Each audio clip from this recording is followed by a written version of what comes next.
commence, Inch'Allah. Alhamdulillahi Rabbil Alamin, wa salatu wa salamu ala Rasulillah, wa ala alihi wa sahbihi wa man walahu amma ba'd. Assalamu alaikum wa rahmatullahi wa barakatuh.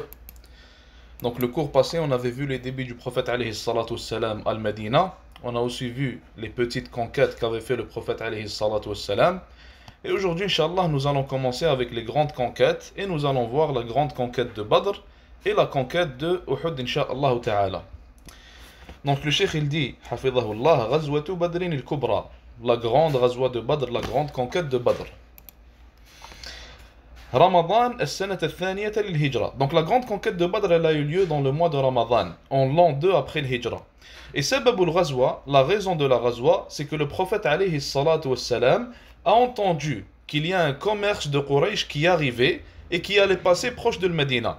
Et comme on avait vu au cours passé, le prophète alayhi salatu wassalam, il envoyait des gens, il envoyait des soldats pour regarder les alentours de Medina. Car les Qurayshites, les gens de Quraysh qui étaient venus avec le prophète alayhi salatu wassalam, les muhajirin, ils étaient nouveaux à Medina et ne connaissaient pas le terrain, ils ne connaissaient pas les routes qu'il y avait aux alentours, ils ne connaissaient pas les tribus qu'il y avait aux alentours.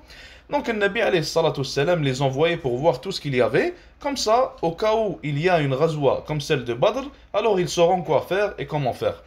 Donc le Nabi alayhi salatu wassalam a entendu qu'un commerce de Quraysh allait passer par là. Et le prophète alayhi salatu wassalam et les compagnons, comme on le sait tous, avant de pouvoir quitter Mecca pour rejoindre le Médina pour faire la hijra, beaucoup d'entre eux se sont fait voler leur argent, beaucoup d'entre eux se sont fait enlever leur argent, enlever leur commerce, enlever leurs biens par Quraysh, car ils voulaient quitter Mecca pour aller vers le Médina avec le prophète alayhi salatu wassalam. Donc en fait c'était le moment parfait de reprendre sa revanche et de reprendre l'argent qui a été volé aux musulmans, et c'était aussi le moment parfait de faire une frappe économique contre Quraysh, comme ça ils ne peuvent pas utiliser cet argent-là et ce commerce-là contre les musulmans de Al-Madina. Donc le Nabi alayhi salatu wassalam il est sorti et il avait entendu que cette caravane-là de commerce, il y avait à sa tête Abu Sufyan ibn Harb. Abu Sufyan, c'était avant qu'il ne devienne musulman. Et il avait avec lui 40 hommes à peu près. Donc le Nabi alayhi salatu wassalam est sorti. Il y avait 300 hommes avec lui qui étaient à la mosquée. Il leur a demandé de sortir avec lui. Et ils sont allés pour prendre en fait cette caravane et l'attaquer et prendre tout ce que Quraysh avait. Et il faut savoir que dans ce cas-ci, le prophète alayhi salatu wassalam n'a pas fait un nafir am. Le Nabi alayhi salatu wassalam, il n'a pas appelé tout le monde, tous les musulmans à sortir pour aller combattre, mais il a appelé seulement un groupe de gens. Et c'est ce qui va se passer après, quand le prophète alayhi salatu wassalam va entendre que Quraysh va venir combattre. Donc le Nabi alayhi salatu wassalam ne va pas appeler tout le monde. Il n'a pas appelé tout le monde pour le djihad à ce moment-là, mais plutôt il a appelé seulement les gens qui étaient avec lui, les 313 personnes à peu près. Dans certaines narrations, il est mentionné qu'ils étaient 314, 315, etc. Mais ici, le cheikh il a mentionné 313. Donc le Nabi alayhi salatu wassalam, comme le cheikh il le dit ici, كان ذلك في الثالث من شهر رمضان في السنة الثانية للهجرة وقد بلغ عدد المسلمين 313 رجلا ومعهم فرسان و70 بعيرا. Et il faut savoir que les 313 hommes du prophète alayhi salatu wassalam, ils avaient avec eux 2 chevaux et ils avaient 70 chameaux. Et nous allons voir après, Inch'Allah, la grande différence de nombre de chevaux entre l'armée des musulmans et entre l'armée de Quraysh. Le cheikh continue en disant فلما علم أبو سفيان بأمر النبي عليه الصلاة والسلام وأصحابه أرسل ضمضم بن عمرو الغفاري إلى أهل مكة يطلبون جدتهم. Donc Abu Sufyan qui était à la tête de la caravane, quand il a entendu les intentions du prophète alayhi salatu wassalam et des musulmans, il a envoyé un homme qu'on appelle Damdam, excusez-moi, Ibn Amr al-Ghifari. Il l'a envoyé à Mecca vers Quraysh pour les appeler, pour qu'ils viennent défendre leur caravane et qu'ils viennent défendre leurs biens. Donc il est allé et il leur a dit Ya ma'shara Quraysh, amwalukum ma'a Abi Sufyan, arada laha Muhammadun wa ashabuh, la ara an tudrikuha. Il est allé voir les gens de Quraysh et il leur a dit Muhammad sallallahu alayhi wa sallam et ses compagnons vont attaquer votre caravane. Donc vous devez venir défendre vos biens et votre caravane et votre commerce. فثار المشركون ثورة عنيفة وتجهزوا ب950 رجلا معهم 100 فرس و700 بعير. Donc le cheikh il dit ici que les mouchriquins, les polythéistes de Mecca, ils se sont rebellés et ils n'ont pas aimé ça. Ils n'ont vraiment pas aimé cette nouvelle-là, car bien sûr, comme on le savait, ces mouchriquins-là, c'était des adorateurs de dirham ou dinar, c'était des adorateurs de l'argent, du commerce. Donc quand ils ont entendu ça, ce qu'ils ont fait en fait, c'est qu'ils ont composé une armée de 950 hommes. Et dans cette armée-là, ils avaient 100 chevaux et ils avaient 700 chameaux. Donc regardez la grande différence, l'énorme différence entre l'armée des musulmans qui avait 2 chevaux et 100 chameaux et l'armée des mouchriquines qui avait 100 chevaux et 700 chameaux. Donc ce qu'on tire de là, c'est que les musulmans, dans toute notre histoire, que ce soit dans le temps du prophète alayhi salatu wassalam, ou après le temps du prophète, ou même dans des temps contemporains, ça fait pas très longtemps, les musulmans ne gagnaient pas dû à leur nombre, ils ne gagnaient pas dû à la technologie qu'ils avaient, ou dû à la force qu'ils avaient, ou alors dû à l'avancée technologique ou l'avancée matérielle, etc. qu'ils avaient. Mais plutôt les musulmans étaient toujours en petit nombre et ils gagnaient quand même. Quand on regarde par exemple Constantinople, les musulmans n'étaient pas en grand nombre. Quand on regarde, comment on appelle ça, la rébellion des Marocains contre les Espagnols, il y avait une bataille où il y avait 12 000 Marocains contre 70 000 Espagnols. Et ils ont quand même gagné. Et dans plein de batailles, c'était la même chose. Les batailles de Omar radiyallahu anhu. D'ailleurs, Omar radiyallahu anhu, il a dit dans un athar, il a dit, si on commence à faire les mêmes péchés qu'eux, alors on devient égal à eux aux yeux d'Allah subhanahu wa ta'ala. Et celui qui a le plus d'argent, le plus de technologie, le plus de matériel va gagner. Donc Omar radiyallahu anhu, il nous a vraiment résumé tout ce qu'on est en train de dire en disant que nous gagnons avec notre foi, nous gagnons avec notre islam et non pas avec notre nombre ou notre technologie ou quoi que ce soit de similaire. Donc le cheikh il continue hafidahullah, il dit جاءت الأخبار إلى رسول الله صلى الله عليه وسلم أن قافلة أبي سفيان قد غيرت اتجاه طريقها وأنه سيصلها غدا أو بعد غد فأرسل أبو سفيان لأهل مكة بأن الله قد نجى قافلته وأنه لا حاجة للمساعدة ولكن أبا جهل ثار بغضب وقال والله لا نرجع حتى نرد بدرا. Donc, à un moment donné, quand les mouchriquins ont entendu ça, quand Abu Sufyan, qui était à la tête de la caravane, il a entendu ces nouvelles-là, il a changé la route de la caravane. Comme ça, le prophète alayhi salatu wassalam n'a pas le temps de s'approcher de la caravane et de venir les attaquer.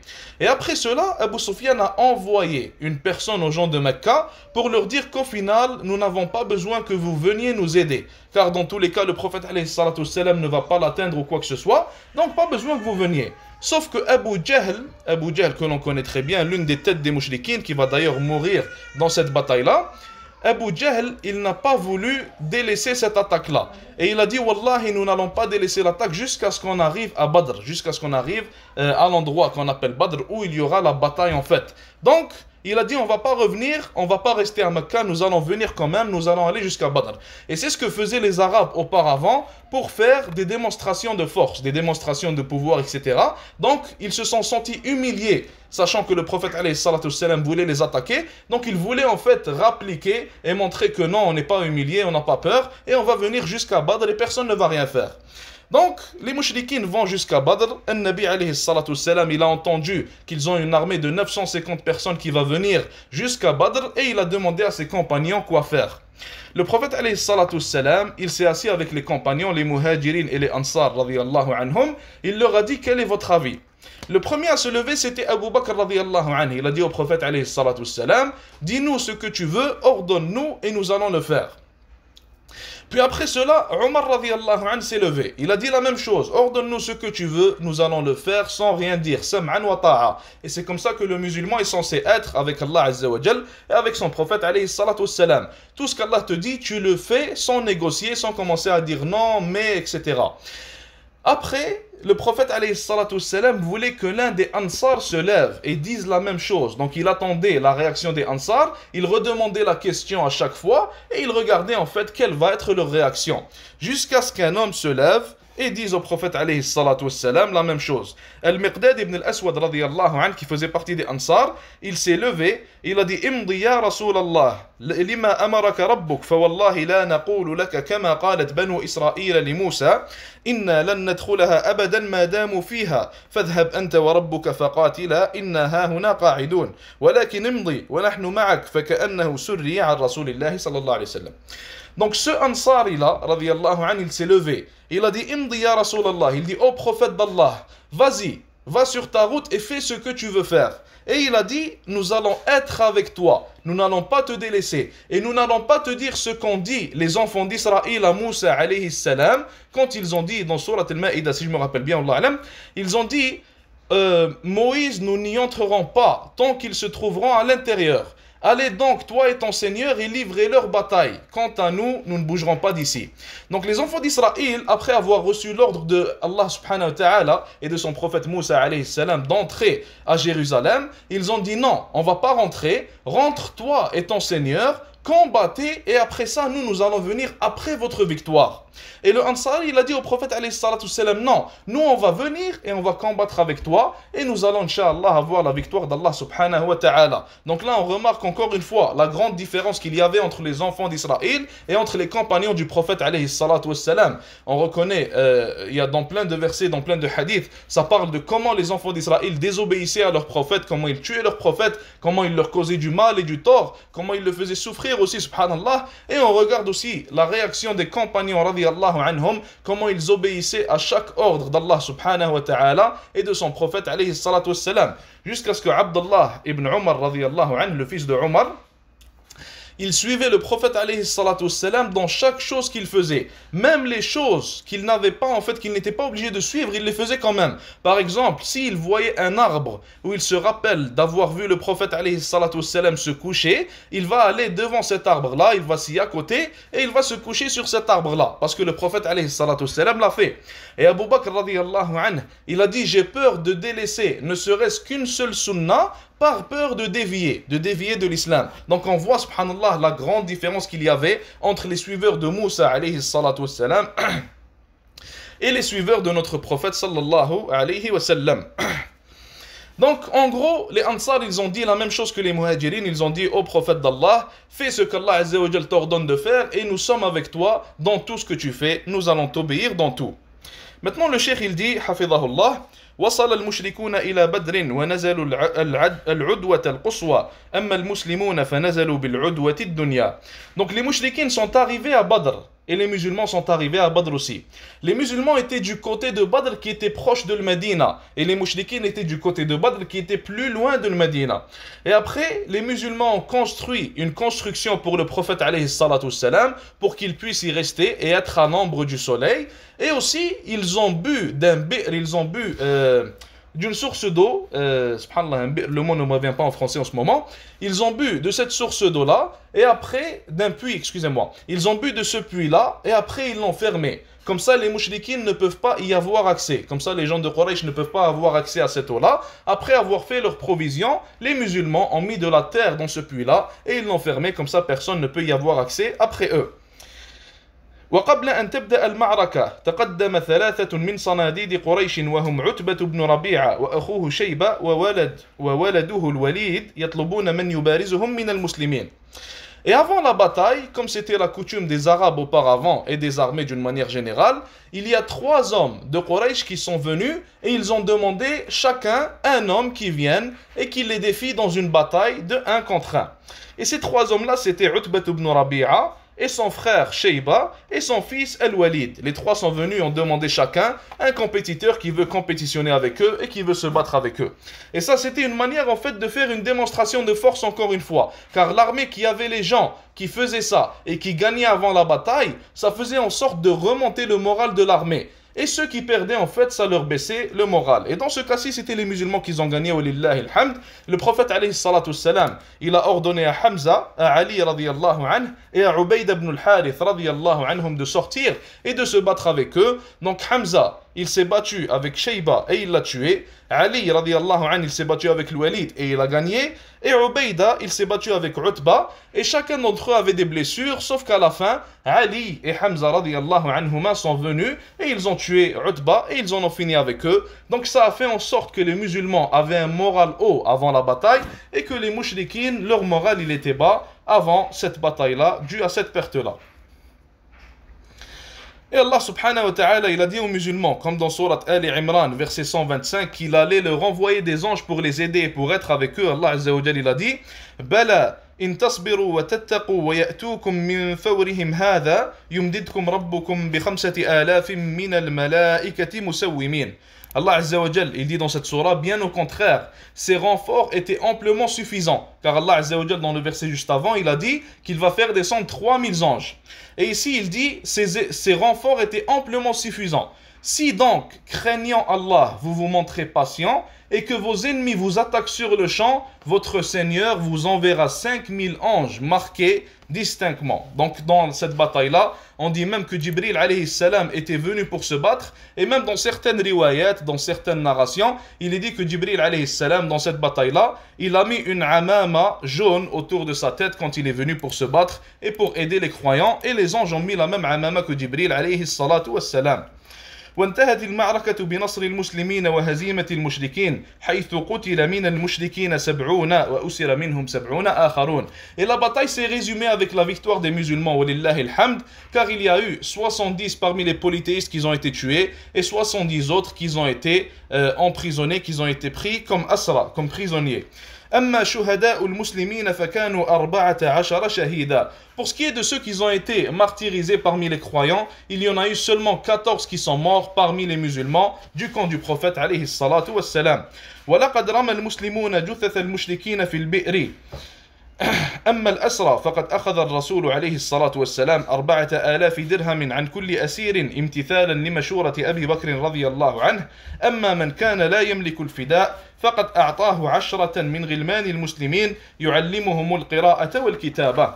Et le prophète عليه الصلاة والسلام, après cela, il a proposé de libérer les prisonniers contre 4000 dirhams, et celui qui n'avait pas cet argent-là pour se libérer, il lui ramenait 10 enfants parmi les enfants des musulmans et lui disait de leur apprendre al-qira'a et al-kitaba, de leur apprendre à lire et de leur apprendre à écrire.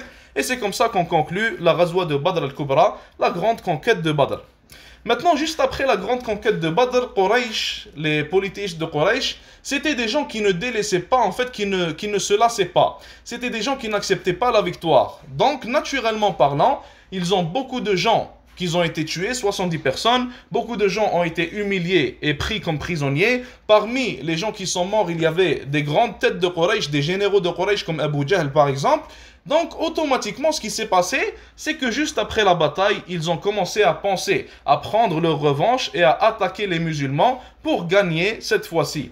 Et c'est ça qu'on a appelé en fait la Ghazwa de Uhud, la conquête de Uhud, qui est venue en l'an 3 après la Hijra. Donc Badr c'était en l'an 2, et un an après, on a la conquête de Uhud qui était en l'an 3 après la Hijra, et c'était à un moment où les gens de Quraysh voulaient se venger du prophète alayhi salatu wassalam, et voulaient se venger des musulmans. Donc le cheikh il dit ici ذهب صفوان بن أمية وعكرمة بن أبي جهل وعبد الله بن ربيعة إلى أبي سفيان يطلبون منه مال القافلة ليتمكنوا من تجهيز الجيش. ولقد كان ربح القافلة ما يقارب 50,000 دينارا فوافق أبو سفيان على قتال المسلمين وراحوا يبعثون المحرضين إلى القبائل لتحريض الرجال. Donc il y a 3 hommes, Safwan ibn Umayya et Ikrima ibn Abi Jahl, le fils d'Abu Jahl, qui est mort dans la bataille de Uhud, de Badr, excusez-moi, et Abdullah ibn Rabi'a. Ces 3 hommes-là sont allés voir Abu Sufyan, qui était devenu lui le chef de Quraysh après la mort de ses autres chefs. Et ils lui ont demandé de l'argent qui était généré grâce à un commerce, et ils lui ont dit donne-nous cet argent-là, qui était d'à peu près 50 000 dinars, pour pouvoir arranger et composer une armée pour aller attaquer les musulmans et prendre notre revanche. Donc Abu Sufyan, bien sûr, il était d'accord avec ça, il voulait faire ça lui aussi sûrement, et il leur a donné cet argent-là, et ils ont commencé à envoyer des gens vers les autres tribus de polythéistes pour les appeler à les rejoindre dans leur cause et à attaquer les musulmans et à essayer de les décimer. Donc Quraysh, ils ont pu composer une armée de 3000 hommes, excusez-moi, et le cheikh il dit ici سمع رسول الله صلى الله عليه وسلم بتقدم المشركين إليهم فاستشار أصحابه. Le prophète alayhi salatu wassalam, il a reçu les nouvelles de cette attaque-là que préparait Quraysh, et il s'est assis avec ses compagnons radiyallahu anhu pour prendre leur avis. Ici, ce qu'on tire de là, c'est que le prophète alayhi salatu wassalam, malgré qu'il recevait la révélation d'Allah subhanahu wa ta'ala, il s'assoyait avec ses compagnons et il prenait leur avis et il faisait ce qu'on appelait al-mashura. Al-mashura, c'était le fait de s'asseoir, de prendre les avis des gens importants, des gens qui ont des bons avis, comme Abu Bakr radiyallahu anhu, Omar, Uthman, Ali, les gens qui étaient autour de notre prophète alayhi salatu wassalam. Donc ça nous montre aussi comment il était humble et comment il donnait la chance aux gens de donner leur avis et comment il faisait en fait un travail travail d'équipe avec les grands compagnons radiyallahu anhum, et c'est ça en fait que nous devons faire en tant que musulmans. Il faut savoir que si nous commençons tous à vouloir travailler tout seul, à être tout seul, à ne pas s'entraider en tant que musulmans, alors on ne pourra pas avoir en fait un grand résultat ou un bon résultat, que ce soit dans la dunya ou dans le din. Donc nous devons nous entraider en tant que musulmans, nous devons être humbles, nous devons écouter les avis les uns des autres, et même dans le cas où nous ne sommes pas d'accord, car ça arrivait où les compagnons radiyallahu anhum n'étaient pas d'accord entre eux, il faut savoir que ça ne veut pas dire qu'on va devenir ennemis, ou alors qu'on va avoir de la haine entre nous, mais plutôt l'être humain il a été créé comme ça par Allah Azza wa Jal. Certains pensent d'une manière, et d'autres vont penser d'une autre manière, contraire à celle-ci. Mais ça ne veut pas dire que nous en tant que musulmans, on va saillir ou on va avoir de la haine entre nous, ou de l'ennemité, etc., ou même arrêter de se parler, comme certains le font, wal-iyadu billah. Mais il faut savoir plutôt que le lien de l'islam, c'est le lien le plus important que nous avons, et que toute dispute ne peut pas briser ce lien-là. Maintenant, le Nabi alayhi salatu salam, il prend l'avis des compagnons radiyallahu anhum, et il a eu deux avis. Il a eu l'avis des plus vieux et l'avis des plus jeunes. Les plus vieux ont dit au prophète alayhi salatu salam, nous devrions rester à l'intérieur de Médina, attendre que les mouchriquines, les polythéistes viennent pour nous combattre et les attaquer ou les combattre plutôt dans la ville, à l'intérieur de la ville. Donc c'était en fait une guerre ou plutôt un combat à l'intérieur de la ville, ce qui allait être plus facile pour les musulmans. Les jeunes, ils ont dit non. Les jeunes, ils ont dit nous allons sortir, nous allons mettre nos armures, sortir, excusez-moi, sortir à l'extérieur et les combattre. Et en fait, l'attaque que voulaient faire les jeunes, c'était une démonstration de force encore une fois, pour montrer que nous n'avons pas peur de vous et que nous sommes assez forts pour venir et marcher vers vous pour vous attaquer avant que vous n'arriviez vers nous. Le Nabi alayhi salatu salam, quand il a vu la himma, quand il a vu la détermination qu'avaient ces jeunes-là, alors il a dit on va faire comme on dit les jeunes, on va mettre nos armures et sortir, marcher vers Quraysh pour les combattre. Et après avoir fait cela, le Nabi alayhi salatu salam, il a mis plutôt, excusez-moi, son armure, il s'est préparé pour la guerre, et les jeunes sont revenus le voir. Ils lui ont dit, Ya Rasulallah, finalement, on pense plutôt que la vie des vieux était meilleure. C'est mieux qu'on fasse un combat de ville. Et le Nabi alayhi salatu salam, qu'est-ce qu'il leur a dit? Il leur a dit, un prophète, alayhi salatu salam, il leur a dit, un prophète, après avoir mis son armure, excusez-moi, ne peut pas l'enlever. Donc le Nabi alayhi salatu salam n'a pas enlevé son armure, il a continué avec le premier plan et il a dit nous allons mettre nos armures, sortir et les combattre à l'extérieur de Médina. Le cheikh continue en disant وانسحب عبد الله بن أبي بن سلول المنافق بثلث الجيش قائلا ما ندري على ما نقتل أنفسنا. Et c'était dans cette bataille-là où les musulmans avaient un nombre de 1000 hommes radiyallahu anhum jami'an que Abdullah ibn Ubay ibn Salul, la tête des hypocrites, a pris le tiers de l'armée. Donc il est venu avec le prophète alayhi salatu salam, ils ont marché un peu, et puis après il a commencé à parler aux gens et à leur dire pourquoi est-ce qu'on va mourir, il n'y a pas d'ennemis, il ne va rien se passer, si on aurait su qu'il y avait une bataille, on serait venu avec eux, mais il ne va pas y avoir de bataille, etc., etc.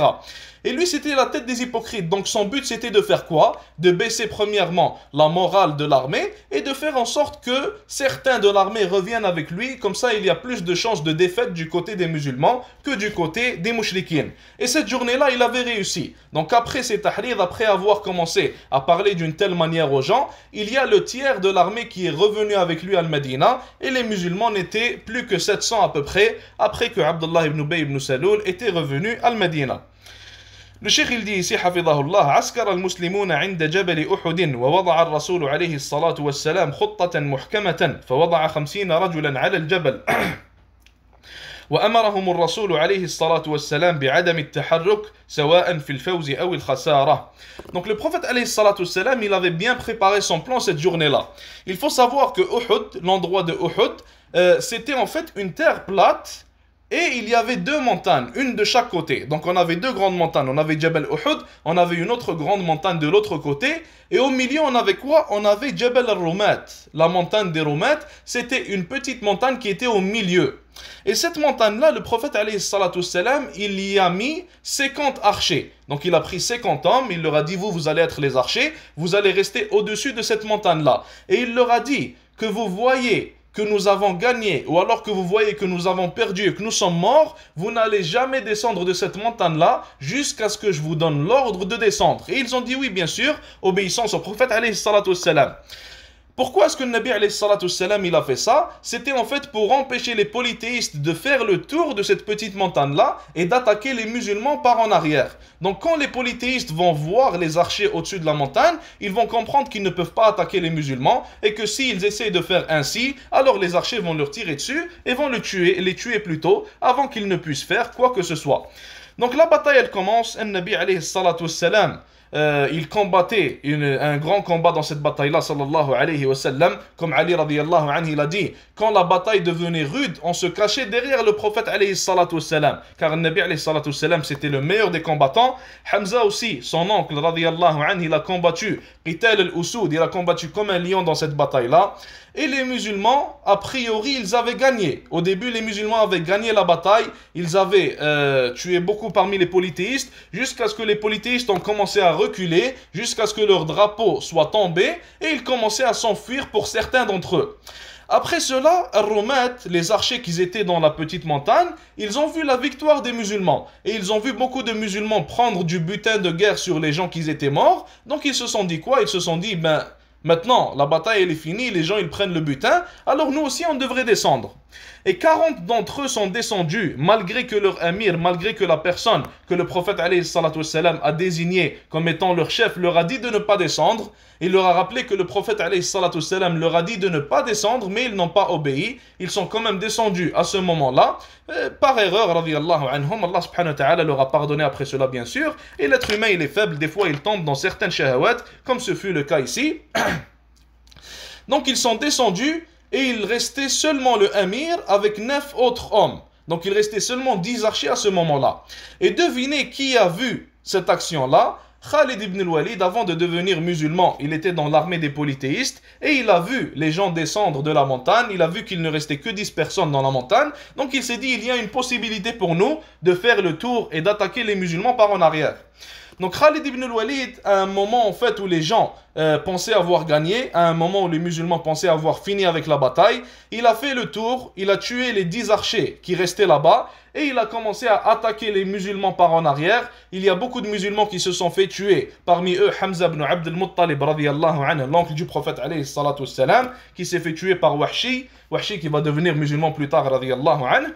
Et en fait, après cela, les musulmans ont commencé à se regrouper. Ils ont pensé même que le prophète alayhi salatu wassalam était mort. Mais à un moment donné, le prophète alayhi salatu wassalam commençait à rappeler les musulmans vers lui. Certains d'entre eux sont revenus vers lui, comme Abu Bakr, Omar et d'autres, radiyallahu anhum. Certains d'entre eux l'ont défendu quand il se faisait attaquer, car il s'est fait casser en fait ses dents. Son visage, il s'est fait aussi blesser, sallallahu alayhi wa sallam. Et tout ça, en fait, c'était dû à quoi? C'était dû à une désobéissance du prophète, alayhi salatu wassalam. Et les savants, qu'est-ce qu'ils disent? Ils disent qu'en fait, chaque désobéissance faite par un musulman qui fait partie de la Ummah, tous les musulmans font partie de la Ummah du prophète alayhi salatu wassalam, donc chaque désobéissance va en fait avoir un impact et un effet sur tous les musulmans. L'impact n'est pas seulement sur toi, l'impact n'est pas seulement sur ta vie personnelle à toi, il n'est pas seulement au plan individuel, mais l'impact il est au plan communautaire et il peut affecter toute la Ummah du prophète alayhi salatu wassalam. Ici, on a 40 hommes, 40 sur 700, qui ont désobéi au prophète alayhi salatu wassalam. Qu'est-ce qui s'est passé après ça? Hamza radiyallahu anhu, l'un des meilleurs combattants des musulmans, il est mort. Plein d'autres musulmans sont morts. Le prophète alayhi salatu wassalam s'est fait attaquer et il a saigné. Et on a même pensé qu'il était mort alayhi salatu wassalam. Donc tout ça c'était dû à la désobéissance plutôt de certains musulmans. Et ça a affecté toute l'armée. Donc il faut faire attention à comment on vit notre vie de tous les jours, il faut faire attention à ce qu'on fait, et il faut faire attention à nos actions bien sûr, faire attention à ne pas désobéir à Allah subhanahu wa ta'ala. Donc après le regroupement des musulmans, le prophète alayhi salatu wassalam et les gens qui étaient avec lui ont commencé à courir vers les polythéistes pour les attaquer et faire en sorte qu'ils ne gagnent pas. Mais les polythéistes en fait ils ont fait leur attaque et ils ont décidé de partir aussitôt pour ne pas perdre. Et c'était la fin de cette bataille là et le prophète alayhi salatu wassalam est revenu à Al-Medina après cela. Et on finit avec ça pour aujourd'hui, Inch'Allah. Dans le prochain cours, on va voir la conquête de l'Khandaq, la conquête de l'Ahzab. Et nous allons voir aussi Sulh al-Hudaybiyah, Inch'Allah ta'ala. Jazakumullahu khair, wa salatu wa salamu ala rasulillah, wa ala alihi wa sahbihi wa man walahu. Assalamu alaikum wa rahmatullahi wa barakatuh.